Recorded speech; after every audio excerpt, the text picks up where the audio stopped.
¿Qué tal? ¿Cómo están? Buenos días, buenas tardes, buenas noches, donde quiera que nos vean. Estamos una vez más en este su programa Un Instante Santo, empezando ya el capítulo 17, si no me equivoco, Alex. 19. 19, me está atrasando dos capítulos, el capítulo 19.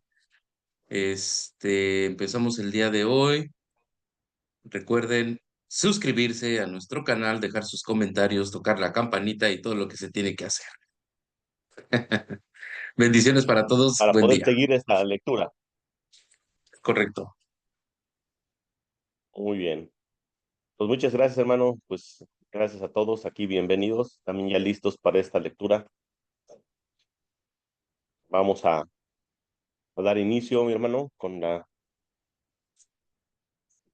oración.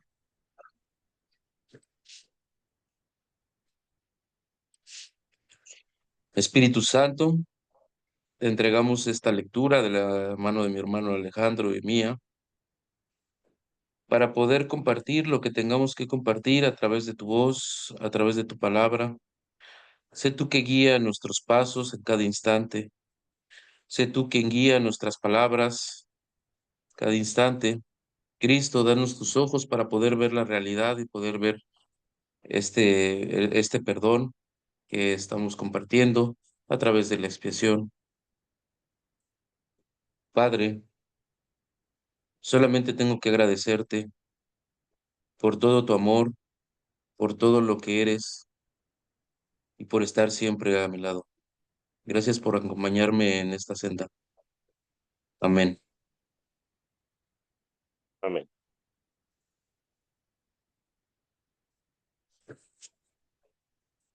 Gracias, gracias.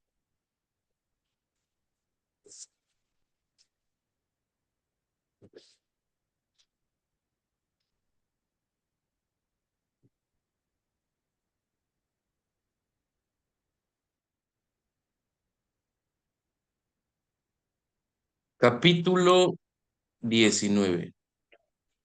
La consecución de la paz, la curación y la fe. Dijimos anteriormente que cuando una situación se ha dedicado completamente a la verdad, la paz es inevitable. Su logro es el criterio por medio del cual se puede determinar con seguridad si dicha dedicación fue total. Mas también hemos dicho que es imposible alcanzar la paz sin tener fe, pues lo que se le entrega a la verdad para que ésta sea su único objetivo, se lleva a la verdad mediante la fe. Esta fe abarca a todo aquel que esté involucrado en la situación, pues sólo de esta manera se percibe la situación como significativa, como un todo. Y todo el mundo tiene que estar involucrado, pues de no ser así, implicaría que tu fe es limitada y que tu dedicación no es total.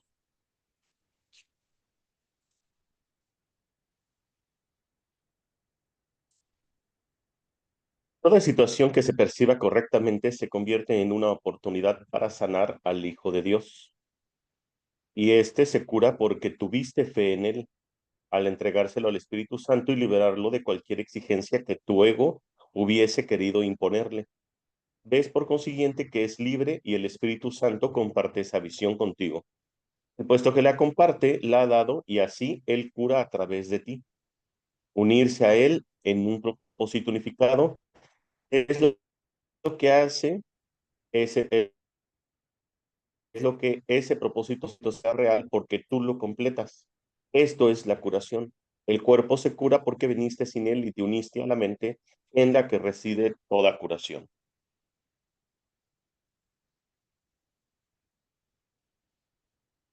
El cuerpo no puede curarse porque no puede curarse enfermedades a sí mismo. No tiene necesidad de que se le cure. El que goce de buena salud o esté enfermo depende enteramente de la forma en que la mente lo perciba y del propósito para el que lo use. Es obvio que un segmento de la mente puede verse a sí mismo separado del propósito universal. Cuando esto ocurre, el cuerpo se convierte en su arma, que usa contra ese propósito para demostrar el hecho de que la separación tuvo lugar. De este modo, el cuerpo se convierte en el instrumento de lo ilusorio. actuando en conformidad con ello, viendo lo que no está ahí, oyendo lo que la verdad nunca dijo y comportándose de forma demente al estar presionado por la demencia.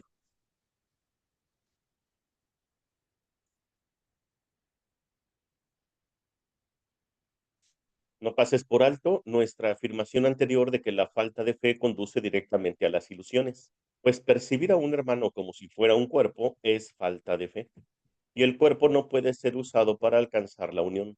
Si ves a tu hermano como un cuerpo, habrás dado lugar a una condición en la que unirse a él es imposible. Tu falta de fe te ha separado de él y os ha privado a ambos de la curación. De este modo, tu falta de fe en él se ha puesto al propósito del Espíritu Santo y ha dado lugar a que se interpongan entre vosotros ilusiones centradas en el cuerpo. Y el cuerpo parecerá estar enfermo, pues lo habrás convertido en un enemigo de la curación y en lo opuesto a la verdad. No puede ser difícil darse cuenta de que la fe tiene que ser lo opuesto a la falta de fe, mas la diferencia en cómo ambas operan no es tan obvia, aunque se deriva directamente de la diferencia fundamental que existe entre ellas. La falta de fe siempre limita y ataca. La fe desvanece toda limitación y brinda plenitud. La falta de fe siempre destruye y separa. La fe siempre une y sana. La falta de fe interpone ilusiones entre el Hijo de Dios y su Creador. La fe elimina todos los obstáculos que parecen interponérsele entre ellos. La falta de fe está totalmente dedicada a las ilusiones. La fe totalmente a la verdad. Una dedicación parcial es imposible. La verdad es la ausencia de ilusiones. Las ilusiones, la ausencia de la verdad. Ambas no pueden coexistir ni percibirse en el mismo lugar.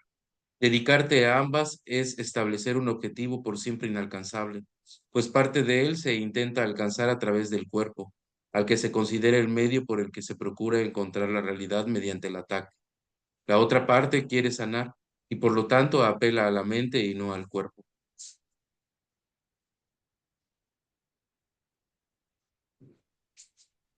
La transigencia que inevitablemente se hace es creer que el cuerpo y no la mente es el que tiene que ser curado, pues este objetivo dividido ha otorgado la misma realidad a ambos, lo cual sería imposible solo si la mente estuviera limitada al cuerpo y dividida en pequeñas partes que aparentan ser íntegras, pero que no están conectadas entre sí. Esto no le hará daño al cuerpo, pero mantendrá intacto en la mente el sistema de pensamiento ilusorio. La mente, pues, es la que tiene necesidad de curación y en ella es donde se encuentra. Pues Dios no concedió la curación como algo aparte de la enfermedad ni estableció el remedio donde la enfermedad no puede estar. La enfermedad es el remedio y se encuentra, la enfermedad y el remedio se encuentran en el mismo lugar y cuando se ven uno al lado del otro, reconoces que todo intento de mantener a la verdad y a la ilusión en la mente, donde ambas necesariamente están, es estar dedicado a las ilusiones. Mas cuando éstas se llevan ante la verdad y se ve que desde cualquier punto de vista son completamente irreconciliables, con ella se abandonan. Ujú. No hay conexión alguna entre la verdad y las ilusiones. Esto será así eternamente, por mucho que intentes que haya conexión entre ellas, pero las ilusiones están siempre conectadas entre sí, tal como lo está la verdad. Tanto las ilusiones como la verdad gozan de cohesión interna y constituyen un sistema de pensamiento completo en sí mismo, aunque totalmente desconectado del otro. Percibir Percibir esto es reconocer dónde se encuentra la separación y dónde debe subsanarse. El resultado de una idea no está nunca separada de su fuente. La idea de la separación dio lugar al cuerpo y permanece conectada a él, haciendo que éste enferme debido a la identificación de la mente con él. ¿Tú crees que al ocultar esta conexión estás protegiendo al cuerpo, ya que ocultarla parece mantener tu identificación a salvo del ataque de la verdad?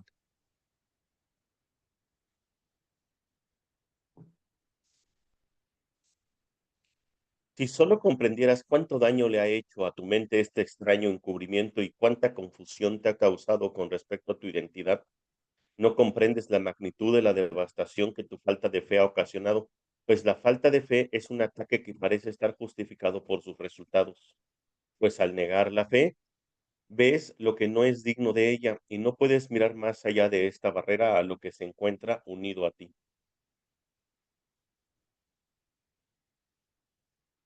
Tener fe es sanar. Es la señal de que has aceptado la expiación y por consiguiente de que deseas compartirla.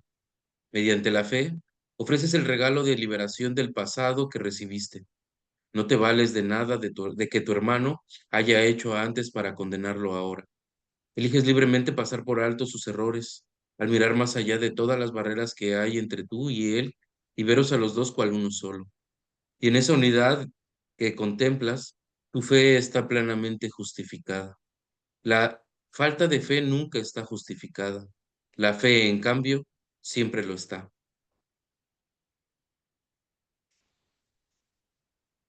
La fe es lo opuesto al miedo y forma parte del amor tal como el miedo forma parte del ataque. La fe es el reconocimiento de la unión, es el benévolo reconocimiento de que cada hermano es un hijo de tu amorosísimo Padre, amado por él como lo eres tú, y por lo tanto amado por ti como si fueses tú mismo. Su amor es lo que te une a tu hermano y debido a su amor no desearías mantener a nadie excluido del tuyo. Cada hermano aparece tal como se le percibe en el instante santo, unido a ti en tu propósito de ser liberado de la culpa.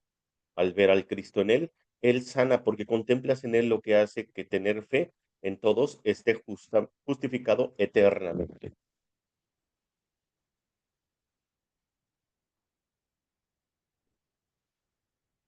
La fe es el regalo de Dios a través de aquel que Él te ha dado. La falta de fe contempla al Hijo de Dios y lo juzga indigno de perdón. Pero a través de los ojos de la fe se ve que el Hijo de Dios ya ha sido perdonado y que está libre de toda la culpa que Él mismo se echó encima.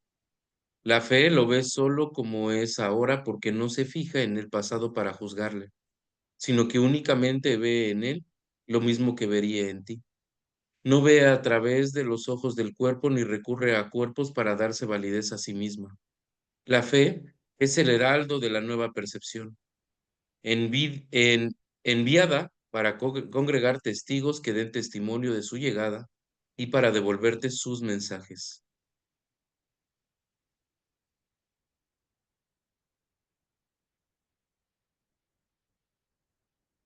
La fe puede intercambiarse tan fácilmente por el conocimiento como el mundo real, pues la fe surge de la percepción del Espíritu Santo y es señal de que compartes esa percepción con Él. La fe es un regalo que le ofreces al Hijo de Dios a través del Espíritu Santo y es tan aceptable para el Padre como para el Hijo.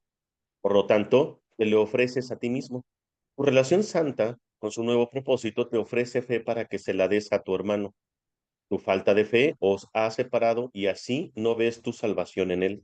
La fe, no obstante, os une en la santidad que veis, no a través de los ojos del cuerpo, sino en la visión de aquel que os unió y en quien estáis unidos.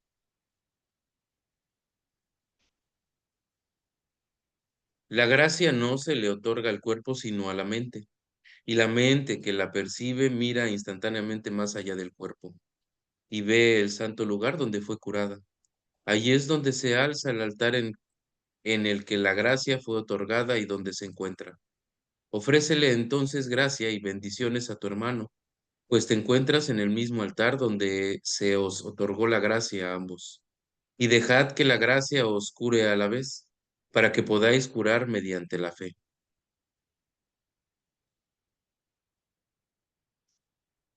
En el instante santo, tú y tu hermano os encontráis ante el altar que Dios se ha erigido a sí mismo y a vosotros dos. Dejad a un lado la falta de fe y venid a él juntos. En él veréis el milagro de vuestra relación tal como fue renovada por la fe. Y en él os daréis cuenta de que no hay nada que la fe no pueda perdonar. Ningún error puede obstruir su serena visión, la cual lleva el milagro de curación a todos los errores con la misma facilidad, pues lo que se les encomienda hacer a los mensajeros del amor, ellos lo hacen y regresan con las buenas nuevas de haberlo consumado en ti y en tu hermano, y que os encontráis unidos ante el altar desde donde ellos fueron enviados. De la misma manera en que la falta de fe mantendría vuestro mísero reino yernos y separados, del mismo modo la fe ayudará al Espíritu Santo a preparar el terreno para el santísimo jardín en el que quiere convertirlo. Pues la fe brinda paz, y así le pide a la verdad que entre y embellezca lo que ya fue preparado para la hermosura. La verdad sigue cerca a la fe y a la paz y completa el proceso de embellecimiento que ellas comienzan. Pues la fe sigue siendo una de las metas del aprendizaje, que deja de ser necesaria una vez que la lección se ha aprendido. La verdad, en cambio, jamás se ausentará.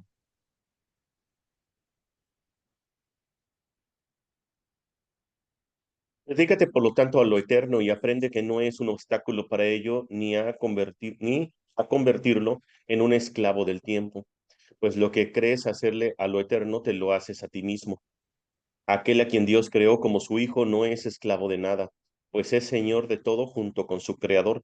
Puedes esclavizar a un cuerpo, pero las ideas son libres y no pueden ser aprisionadas o limitadas en algún modo, excepto por la mente que las concibió, pues permanecen unidas a su fuente que se convierten en su carcelero o en su libertador, según el objetivo que la mente acepte para sí misma.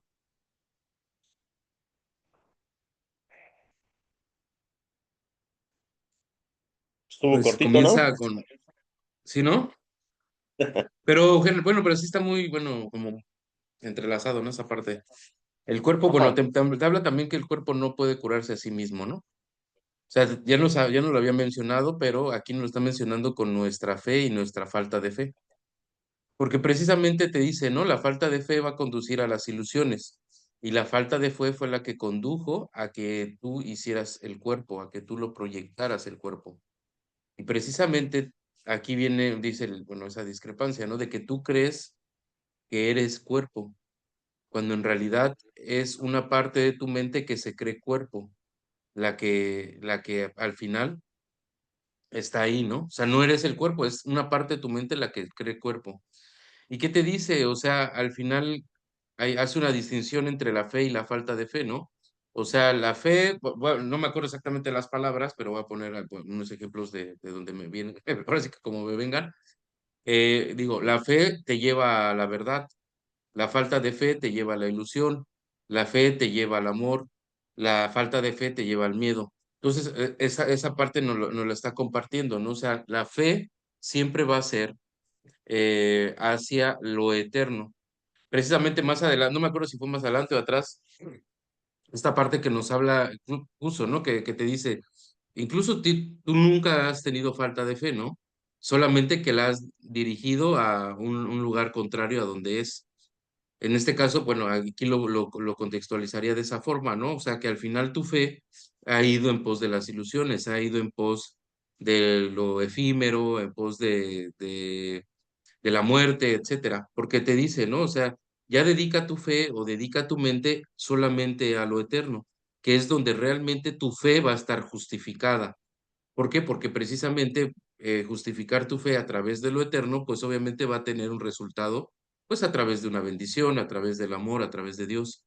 Y una falta de fe, en este caso, te va a llevar siempre a las ilusiones, ¿no? Y que te dice, ¿no? O sea, la enfermedad y el remedio están en el mismo lugar, en tu mente. Sin embargo, cuando tú ves tu enfermedad, tú crees que está separada de ti, que se proyectó en el cuerpo y que está separada de ti o separada de su fuente, que en realidad está en tu mente. Sin embargo, te dice, si tú lo pusieras, si pusieras juntas a la enfermedad y al remedio, te darías cuenta que están en el mismo lugar, que están en tu mente y ahí podrías sanarlas.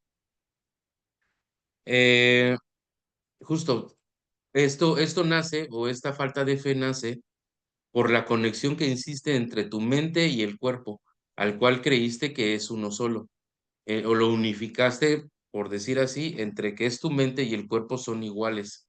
Entonces te dice, no, o sea, tienes que empezar a dejarle tu fe que le diste, en este caso, al cuerpo, a empezarlo a entregar a la mente, que es a través de donde realmente viene la verdadera curación, donde viene verdaderamente la sanación, donde obviamente tu fe, si la empiezas a dejar a entregar en esa mente, pues vas a empezar a abrir el altar que quiere hacer Dios para que puedan entrar todas esas bendiciones, esos milagros que realmente no has querido aceptar por tu falta de fe, ¿no? Y que te dice, ¿no? También, bueno, hablando de la curación, dice, curar mediante la fe está justificado porque estás pidiendo lo eterno. Gracias. Gracias, gracias, gracias.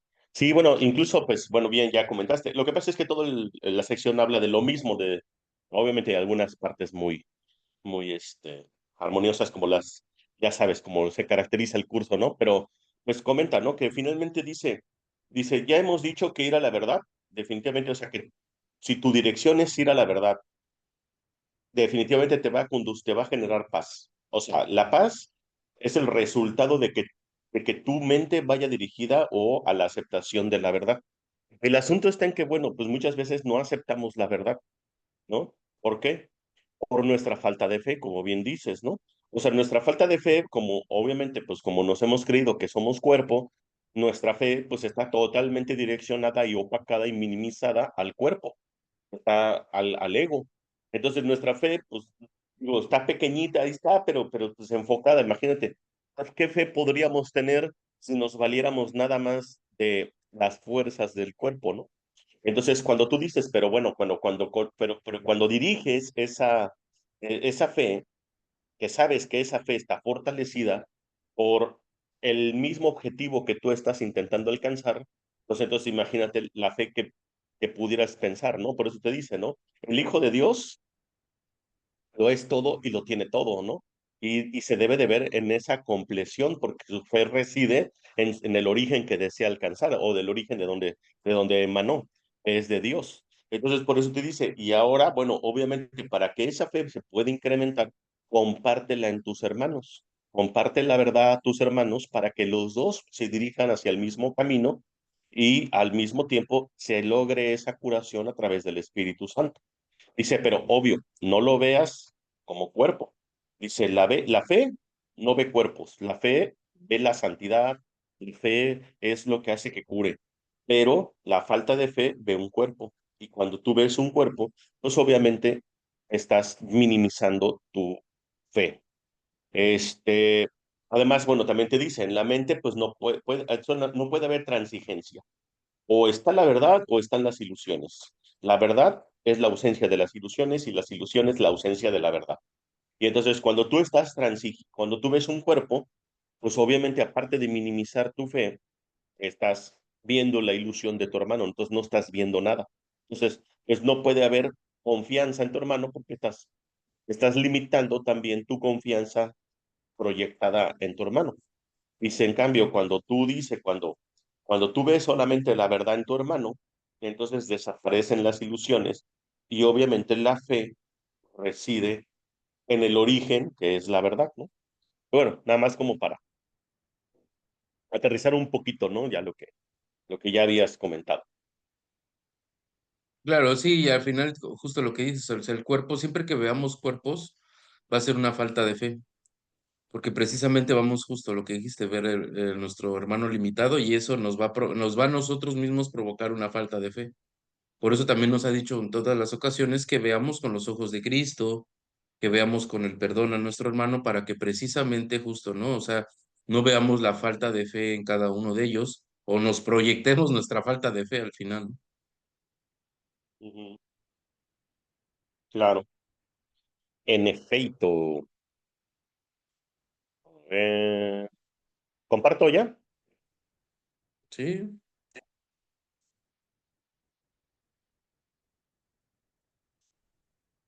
vas tú. Termine yo. ¿No termine yo? Ah, terminaste tú, pues sí, es cierto. El pecado en contraposición al error.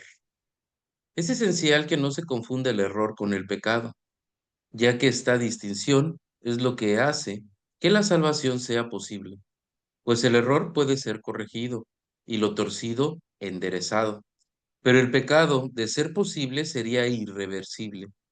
La creencia en el pecado está necesariamente basada en la firme convicción de que son las mentes y no los cuerpos las que atacan, y así la mente es culpable y lo será siempre. a menos que una mente que no sea parte de ella pueda darle la absolución. El pecado exige castigo del mismo modo en que el error exige corrección, y la creencia de que el castigo es corrección es claramente una locura.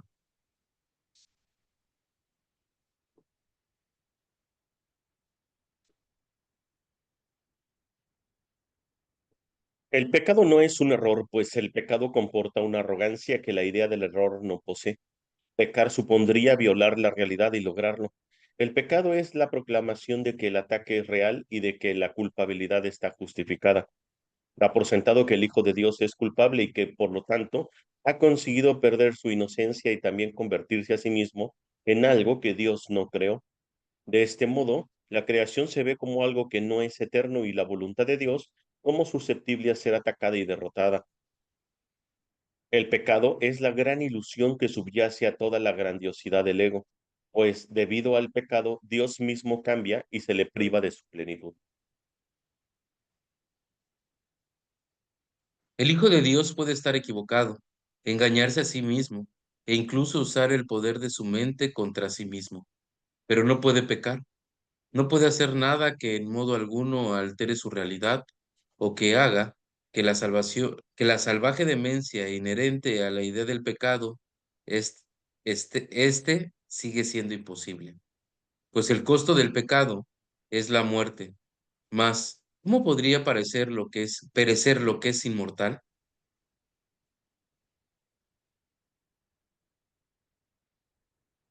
Uno de los principales dogmas de la descabellada religión del ego es que el pecado no es un error, sino que es verdad, y que la inocencia es la que pretende engañarnos. La pureza que se considera arrogancia y la aceptación de nuestro ser como algo pecaminoso se percibe como santidad. Y es esta doctrina la que sustituye a la realidad del Hijo de Dios, tal como su Padre lo creó y tal como dispuso que fuera para siempre. ¿Es esto humildad o es más bien un intento de desgajar a la creación de la verdad y mantenerla aparte?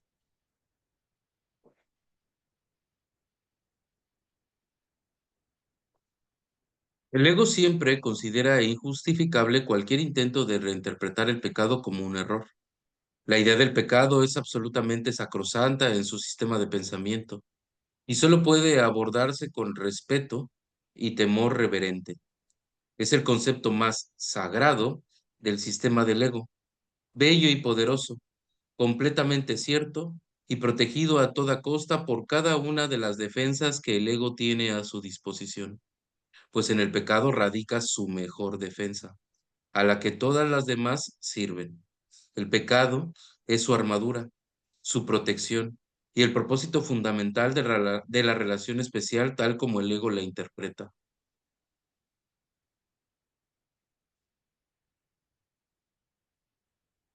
Puede ciertamente afirmarse que el ego edificó su mundo sobre el pecado. Únicamente en un mundo así podría ser todo a la inversa. Esta es la extraña ilusión que hace que las nubes de la culpabilidad parezcan densas e impenetrables.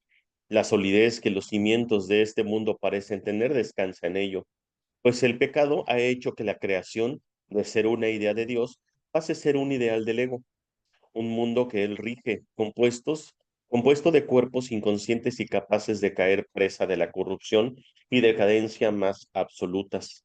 Si esto es un error, la verdad puede deshacerlo fácilmente, pues todo error puede ser corregido solo con que se le permita a la verdad juzgarlo. Pero si al error se le otorga el rango de verdad, ¿ante qué se podría llevar la santidad? ¿Ante qué se podría llevar?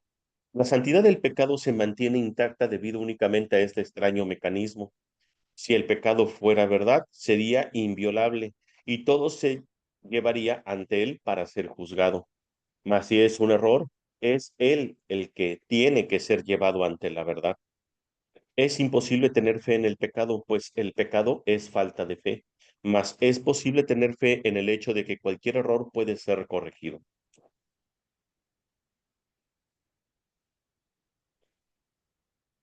No hay un solo baluarte en toda la ciudadela fortificada del ego más celosamente defendido que la idea de que el pecado es real y de que es la expresión natural de lo que el Hijo de Dios ha hecho de sí mismo y de lo que es. Para el ego, eso no es un error, pues esa es su realidad, la verdad de la que nunca se podría escapar. Ese es su pasado, su presente y su futuro, pues de alguna manera el hijo se las ha arreglado para corromper a su padre y hacerle cambiar de parecer por completo. Llora pues la muerte de Dios, a quien el pecado asesinó. Este sería el deseo del ego, que en su demencia cree haberlo logrado.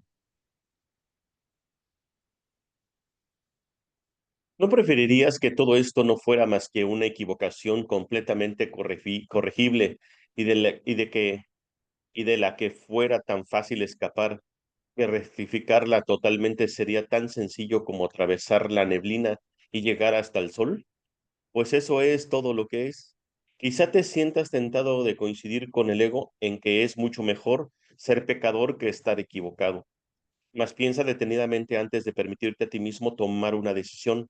No la tomes a la ligera, pues es la elección entre el cielo y el infierno. ¡Sas!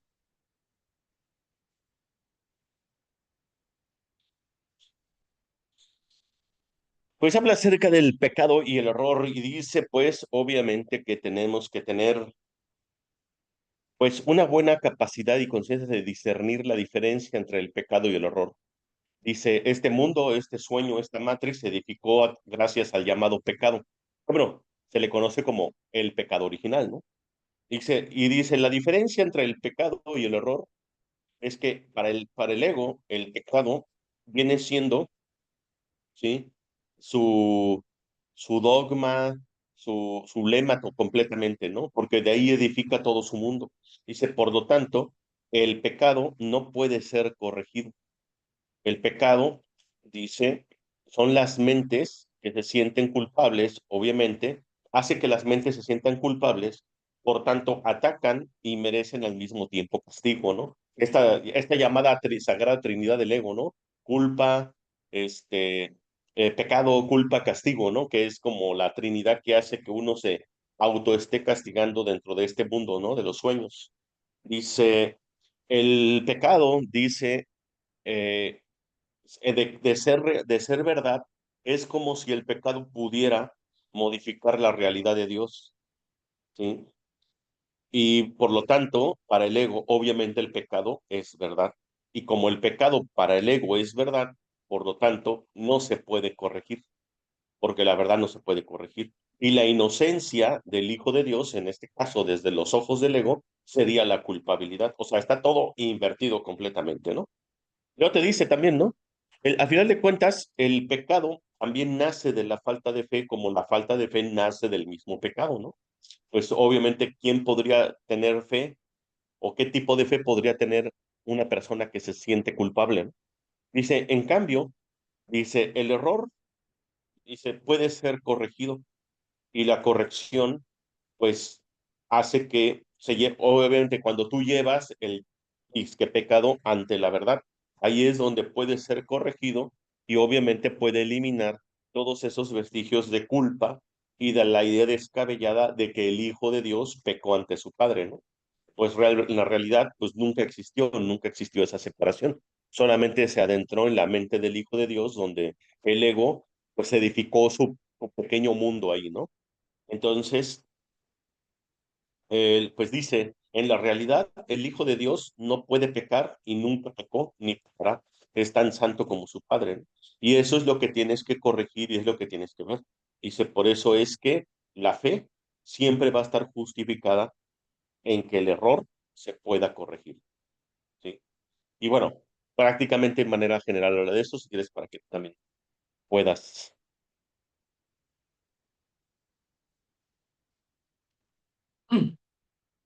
Bueno, sí, nos está hablando de que empecemos a distinguir en nuestras mentes, o a ver desde nuestras mentes justo qué es un pecado y qué es un error, ¿no? O sea, y justamente, bueno, yo voy a dar más ahorita un ejemplo, porque bueno, al final sí compartiste lo que iba a decir en ese sentido. Por ejemplo, aquí Y me sucedió, más bien me sucedió en una situación que yo estaba, por ejemplo, sanando. Y precisamente yo me di cuenta que de esa situación específica yo sentí que pues era una culpa más grande que otra, ¿no? O sea, como justo lo que dice, es un pecado. Y justamente cuando tú sientes en tu mente que estás pecando, que sí hiciste un pecado, es imposible la corrección. Te dice, es imposible la corrección porque el pecado como tal, tú ya lo subiste en un peldaño más incluso que Dios. O sea, ya decir que el pecado existe es decir que realmente tú pudiste matar al Hijo de Dios, que tú pudiste asesinar al Hijo de Dios. Es aceptar como si hubiera sucedido esa situación, ¿no? Entonces te dice, eso es justo, ¿no? Como si es la piedra angular del sistema de pensamiento del ego, porque justo sin el pecado todo eso se desmoronaría, ¿no? O sea, no habría culpabilidad en automático porque no había pecado. Entonces, digo, es bien importante que todas bueno, en este caso las personas que nos están escuchando, que cuando tengan algún tipo de conflicto o tengan algún tipo de error, que precisamente lo vean literalmente como un error para que lo puedan entregar. Porque sí, precisamente si lo ves como un pecado o como algo muy fuerte que tú hiciste como pecado de culpabilidad, pues obviamente no es como si dijeras, no deseo la corrección de este error, sino sí requiero de un castigo porque soy un pecador. Entonces, en automático, como tú decides por ti mismo castigarte a través del pecado, eso va a suceder a través de justo lo que decíamos, la enfermedad, de alguna situación de dolor, etcétera, porque al final tú decidiste por ti mismo juzgar esa situación, juzgar como un pecado, juzgar como algo, como sí, juzgar literal como un pecado la situación, y fue más allá de lo que realmente es. Entonces, por eso precisamente te dice, pon todo que es un error. Y justamente si hasta el mismo pecado lo pones como un error, vas a llevar el pecado a la corrección a través de la verdad. Entonces, por eso te dice, el pecado es violar la realidad y haberlo hecho. Eso es lo que te trata de decir lo que es el pecado, que sí realmente pudo violar la realidad de Dios. O sea, obviamente, por eso te dice, es una locura. No le puedes hacer ni siquiera daño al Hijo de Dios, que eso es lo que has creído que le has hecho. Entonces, nada más es eso, o sea, que empecemos o sea, por muy pecadores o culpables que nos sintamos, empezar a dejar todo eso en manos del Espíritu Santo con la conciencia de que solamente fue un error por no saber quién soy, un error por no tener la dirección a lo mejor adecuada del Espíritu Santo, en ese momento por no haberla pedido, obviamente, pero al final fue un error porque por a lo mejor por creer que la ilusión es verdad, lo que sea, pero fue un error. Sin embargo, te está diciendo en este momento ese error lo puedes corregir ahora. En este momento, a través del Espíritu Santo, dejar que el pecado deje de ser pecado y convertirlo literalmente en un error para que pueda ser corregido. ¿Vale?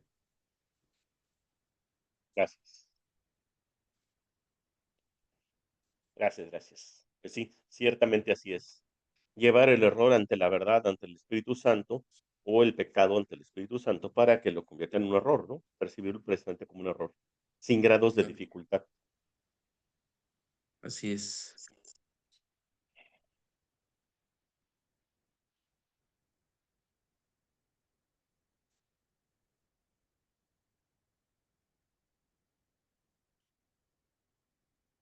¿Vas tú, ah? Sí. La irrealidad del pecado. La atracción de la culpabilidad reside en el pecado, no en el error. El pecado volverá a repetirse por razón de esta atracción. El miedo puede hacerse tan agudo que al pecado se le niegue su expresión.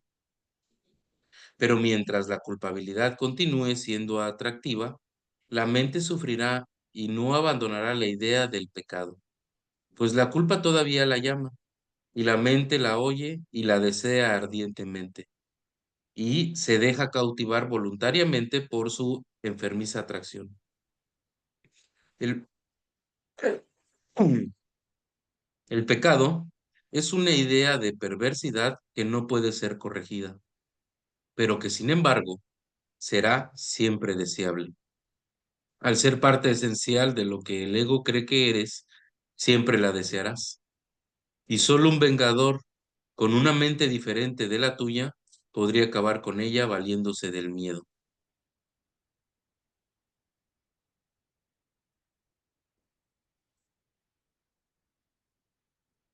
El ego no cree que sea posible que lo que realmente invoca el pecado es al amor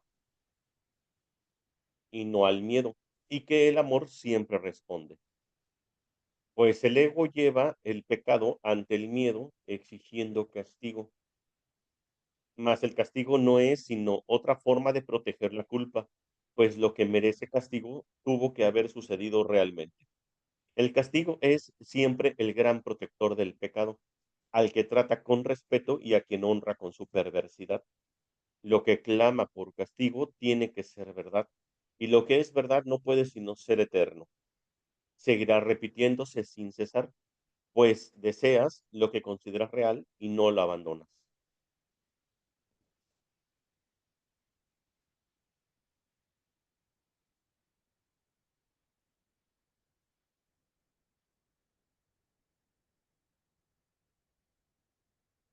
Un error, en cambio, no ejerce atracción. Lo que ves claramente como una equivocación deseas que se corrija. A veces un pecado se comete una y otra vez, con resultados obviamente angustiosos, pero sin perder su atractivo. Mas de pronto, cambias su condición, de modo que de ser un pecado pase a ser simplemente un error. Ahora ya no lo seguirás cometiendo, simplemente no lo volverás a hacer y te desprenderás de él, a menos que todavía te sigas sintiendo culpable. Y en ese caso, no harás sino cambiar una forma de pecado por otra, reconociendo que era un error, pero impidiendo su corrección. Eso no supone realmente un cambio en tu percepción, pues el pecado, pues es el pecado y no el error el que exige castigo.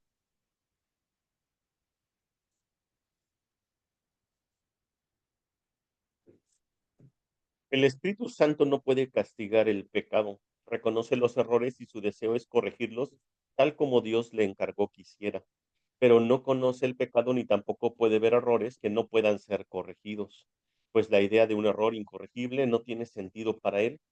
Lo único que el error pide es corrección y eso es todo. Lo que pide castigo no está realmente pidiendo nada. Todo error es necesariamente una petición de amor. ¿Qué es entonces el pecado? ¿Qué otra cosa podría ser sino una equivocación que quieres mantener oculta, una petición de ayuda que no quieres que sea oída y que, por ende, se queda sin contestar? En el tiempo, el Espíritu Santo ve claramente que el Hijo de Dios puede cometer errores. En esto compartes su visión, mas no compartes su criterio con respecto a la diferencia que existe entre el tiempo y la eternidad. Y cuando la corrección se completa, el tiempo se convierte en eternidad.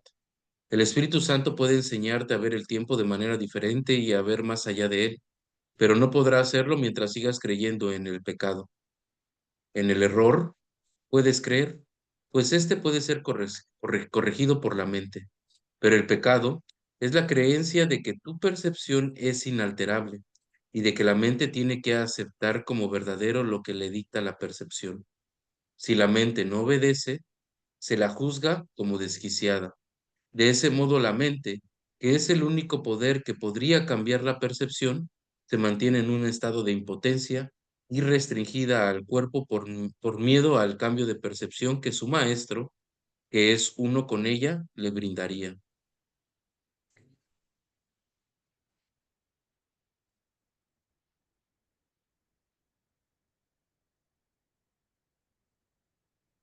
Cuando te sientas tentado de pensar que el pecado es real, recuerda esto.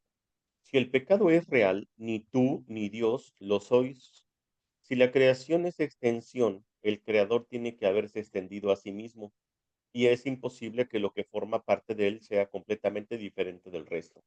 Si el pecado es real, Dios no puede sino estar en pugna consigo mismo.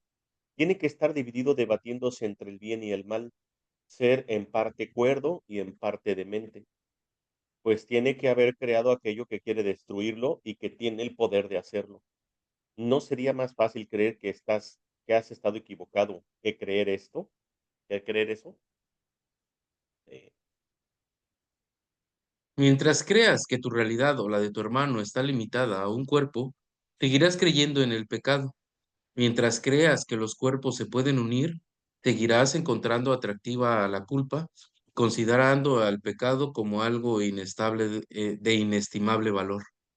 Pues la creencia de que los cuerpos limitan a la mente conduce a una percepción del mundo en la que la prueba de la separación parece abundar por todas partes. De este modo, Dios y su creación parecen estar separados y haber sido derrocados, pues el pecado demostraría que lo que Dios creó santo no puede prevalecer contra él ni seguir siendo lo que es ante su poderío. Al pecado se le percibe como algo más poderoso que Dios, ante el cual Dios mismo se tiene que postrar y ofrecer su creación a su conquistador. ¿Es esto humildad o demencia?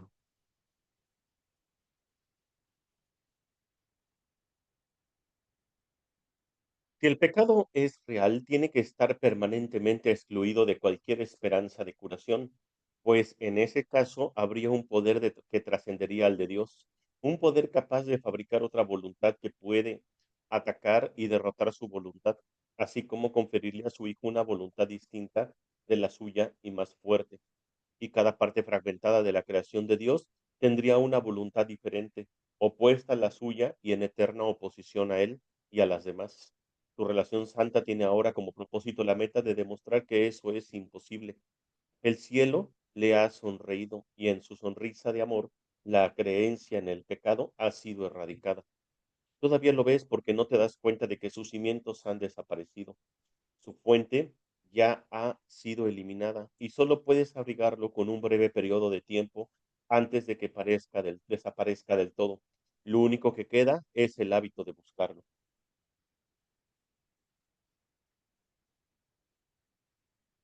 Sin embargo, al contemplar el pecado con la sonrisa del cielo en tus labios y con la bendición del cielo en tu mirada, no seguirás viéndolo por mucho más tiempo, pues en la nueva percepción, la mente lo corrige cuando parece presentarse y se vuelve invisible.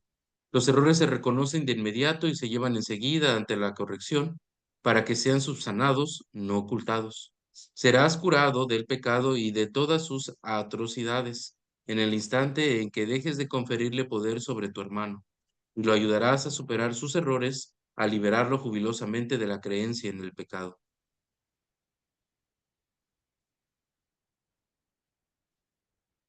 En el instante santo verás refulgir la sonrisa del cielo sobre ti, sobre tu hermano, y derramarás luz sobre él en júbilo reconocimiento de la gracia que se te ha concedido.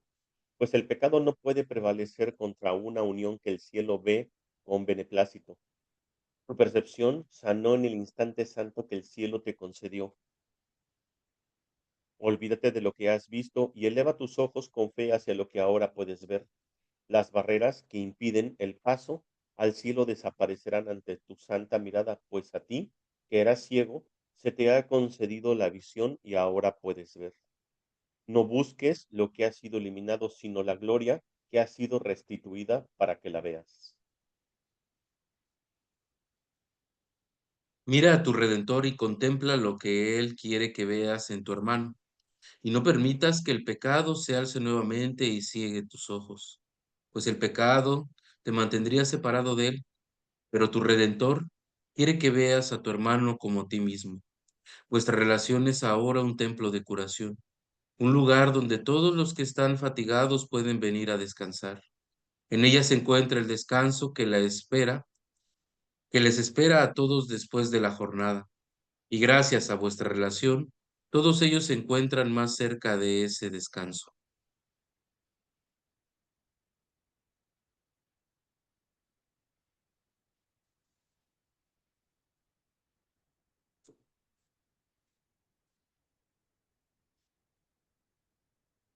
Pues bueno, aquí ya nos habla más bien de realmente por qué nos gusta tanto el pecado. O sea, al final es por o sea, ya no lo está diciendo, al final es por la atracción de realmente de la culpabilidad. O sea, realmente lo que nos atrae del pecado es la culpabilidad, porque obviamente hemos confundido el placer y el dolor. Entonces encontramos ciertamente ciertas partes, encontramos la atracción y la culpabilidad. ¿Por qué? Porque de alguna manera encuentra atracción entre esa dicha y placer. Justamente, ¿no? Es cuando estás en cuando lo que está, literal lo que estamos viviendo nosotros, ¿no? O sea, al final estás en una ilusión, pero te enamoras tanto de tu cárcel, de tu carcelero, de tu dolor, de tu culpabilidad, en este caso del pecado. Te enamoras tanto que ahora no quieres soltarlo. ¿Por qué? Porque te da miedo la realidad. De hecho, te dice, en realidad a lo que temes es al amor, ¿no? O sea, realmente tu pecado, tu culpabilidad es el amor que tú estás queriendo ocultar a través de tu pecado. O sea, es tanto amor pero prefieres meterte en el pecado porque es lo que aprendiste en este mundo, ¿no? Como te dice, el castigo es el protector del pecado. O sea, al final, obviamente, siempre que busque o que me sienta un pecador, siempre va a venir una culpabilidad. Y por ende, esa culpabilidad que va a pedir algún tipo de castigo. Y entonces, justamente, y esto queda muy claro en el sentido que cuando justo, no sé, sentí que me siento culpable de algo y que hasta que dices, ah, justo, me tenía que pasar porque ya es el karma. O sea, es mi karma, eso es lo que tenía que sucederme por lo que hice. Entonces, precisamente tú estás considerando al castigo real. Entonces, justamente dices, bueno, tuve esta culpabilidad y ahora necesito un castigo para poder subsanar esa culpabilidad a través de este castigo. Entonces digo ya, bueno, por lo menos ya estoy a manos a través de un castigo, pero obviamente como la culpabilidad no se sana a través de un castigo, pues la sigues conservando en tu mente para, diría el curso, para que el ego vuelva a remeter sobre esa misma culpa y te vuelvas a castigar ahora más fuerte. Y por eso seguimos repitiendo los mismos patrones y las mismas situaciones que seguimos guardando esa culpabilidad o la seguimos conservando, en este caso a través del pecado. Eh, y bueno, como también nos está compartiendo, ¿no? O sea, incluso como tienes tan arraigada esta parte del castigo, aunque corrijas tu mente, o sea, que tú digas, ¿sabes qué, Espíritu Santo? Te lo entrego, que sea un error. Te lo entrego como un error, pero dice, pero como tienes tanta fe todavía en el castigo también, pues entregas el pecado para que se convierta en error, pero como estás acostumbrado a castigarte tanto que dices, bueno, todavía no lo corrijas, déjame seguir todavía con este castigo, ¿no? O con este, sí, con este castigo, o infligiendo este castigo. Entonces dice, no, o sea, el error es para que ya no te castigues, es para que puedas verte como el Hijo de Dios. Y el Hijo de Dios no se puede castigar porque es como castigar a su padre, es como matar a su padre, lo que estaba diciendo en lo anterior, ¿no? Entonces te dice, o sea, también, bueno, está compartiendo esta parte, también ya empieza a entrar incluso en el tiempo. Eh, cuando dejes, cuando dejes todos tus errores o todos tus pecados los conviertas en errores y realmente los entregues al Espíritu Santo, la cuestión del tiempo incluso va a desaparecer, también te dice. ¿Por qué? Porque el tiempo es para perpetuar el castigo de tus pecados.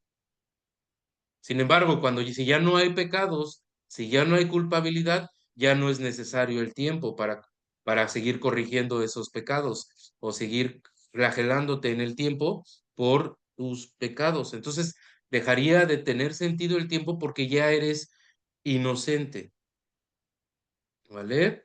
Dice, solo el autocastigo se cree que puede ser el pecado. Y nos habla, obviamente, primero te habla de ti, de cómo corregir, y ahora cuando ya pasas por ese proceso, ahora comparte con tu hermano, ¿no? Pero eso ya para que lo compartas. Sí, sí, Gracias. sí. Bueno, incluso hay una parte también muy interesante que te dice, ¿no? Al final de cuentas, aún en la separación estamos en busca de la verdad. Entonces, como el ego nos ha hecho creer que el pecado es real, ¿no? Y que la culpabilidad es el resultado del pecado y que el castigo está justificado, entonces no solamente el castigo es el protector del pecado, ¿no? Y obviamente es el castigo, dice, es la veracidad y la afirmación de que el pecado y la culpa son verdad. Entonces, pues como dice, y como es verdad, pues entonces se vuelve eterno para ti en tu mente. Entonces, por eso dices, ¿no? Cuando vas a buscar, a querer entregar el pecado o el error a Dios en busca de la verdad, pues también existe la confusión de que la verdad sigue siendo el castigo, ¿no? Porque es la afirmación del pecado. Entonces, pues te dice, ¿no? Luego, obviamente, pues es como entregar, pero no se lo entrego porque todavía le tengo más fe a la verdad del ego. Es que, bueno, al final de cuentas aquí nos divide, ¿no? Hay una sola verdad, pero el ego todo lo ha tergiversado y lo ha invertido. Así como nos ha hecho creer que la realidad es este mundo que vemos, nos ha hecho creer que lo que somos un cuerpo, nos ha hecho creer que el pecado siempre es real y que la culpa también lo es y el castigo está justificado, y esa es la verdad. O sea, la verdad del ego, o sea, mientras que para Dios la verdad es Padre, Hijo, Espíritu Santo, la verdad del ego es pecado, culpa, castigo, ¿no? Entonces, obviamente también nosotros en nuestra búsqueda de la verdad, pues no salimos de ese triángulo amoroso que el ego fabricó, ¿no? En su búsqueda de amor, ¿no? En su concepto de amor. Por eso está completamente invertido, ¿no? Y luego te dice, ¿no? Si el pecado fuera real, o sea, digo, nada más piénsalo, ¿no? Es creer que Dios está demente y está en pugna consigo mismo, ¿no? O sea, dice, ¿cómo podría ser, pues, o sea, si lo único que existe es Dios, ¿cómo podría Dios haber creado el pecado? Y si esto fuera cierto, si esto fuera así, pues imagínate, Dios estaría en pugna con su propia creación y estarse protegiendo de su propia creación, que es el pecado, ¿no? Dice, dice, no piensas que esto es algo de mente. Sí, obviamente, ¿no? Y luego te dice, obviamente, ¿no? Para que también tú puedas aceptar la verdad de tu Padre, donde niegues la, la realidad del pecado, la irrealidad del pecado, o aceptes la irrealidad del pecado. Dice, ve a tu hermano, dice, no lo veas, pero no lo veas como que ha cometido algún pecado. El pecado, al final de cuentas, sigue siendo también una petición de ayuda y una petición de amor, ¿no? Todo lo que él haga es porque obviamente está también en ese triángulo moroso entre pecado, culpa y castigo. Entonces, todas sus acciones, al final de cuentas, ¿sí? Para el ego no están justificadas, pero para el espíritu, que es a través del espíritu del instante santo, ya no puedes ver a tu hermano pecaminoso. Si tú ves a tu hermano como un pecador, pues es inevitablemente que estás proyectando tus propios pecados o tus propias culpas hacia él. Obviamente, pues es una proyección y toda proyección sigue siendo un ataque. Entonces, en el instante santo, a través del Espíritu Santo, dices, donde llevas la relación santa para que tú puedas ver a tu hermano tal como es, ¿no? Como el Hijo de Dios es inocente y el pecado no existe, ni existió, ni existirá. No sé si algo más ibas a agregar. A lo mejor me fui por otra No, no, rama. no, igual. Sí, no, no, también justo nada más era para hacer lo que dijiste, ¿no? Que liberaras a tu hermano a través del instante santo, que ya no lo he explicado varias veces. Simplemente, ¿no? O sea, empezar a decidir ver a tu hermano a través de los ojos de la verdad y lo que decías, ¿no? O sea, no caer en esa trampa del ego que ir a la verdad es más culpabilidad o más dolor del que nos infligimos a través de nuestros pecados, ¿no? O sea, no caigas en esa, en esa tontería, casi casi dicen. Claro. Sí, sí, Ujú. sí. Pues sí, no caer en esa trampota. A ver, déjame ver cómo vamos con este siguiente, pues ya son las 10. Mm, no, sí está larguito, porque son los obstáculos a la paz. Sí, sí, sí está largo. Ya es que tiene varias secciones este. El de Sí, los sí. obstáculos a la paz, incisos A, B y así.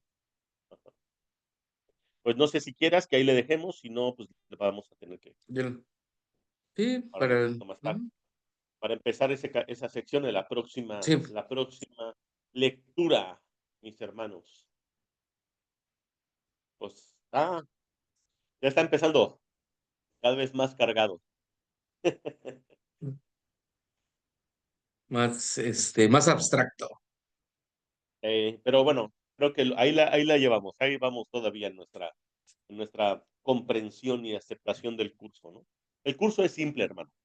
Simplemente necesitamos no estarle haciendo ahí juicios ni análisis de que sí, que es que no. Simplemente aceptar y aceptar la verdad, no hay más. Así es, la verdad es la verdad. Es lo único que existe, hermano. Ese es Pues bueno, muchas, el ¿eh? camino espiritual, el tiempo que te tardas en aceptar la verdad, porque no hay camino ni tiempo. Pues no. Sí, no, pues esa, más bien, sí, justo aceptar que la verdad nada más en ti. Que eso es lo más complejo realmente porque todo el tiempo queremos hacer algo, ¿no? Algo para despertar, algo para iluminarnos. Y realmente no es hacer, es aceptar la verdad. Porque Sí, siento que entre más haces, más te pierdes. Digo, si lo haces claro, desde de tu pequeño yo. yo, sí, así es, hermano. Pues, muchas gracias, hermanito. Gracias, gracias a Estamos todos también. estamos en contacto, nos vemos en la próxima. Suscríbanse, manden sus comentarios y muchas gracias y gracias a Dios. Gracias a Dios, bendiciones. Bendiciones.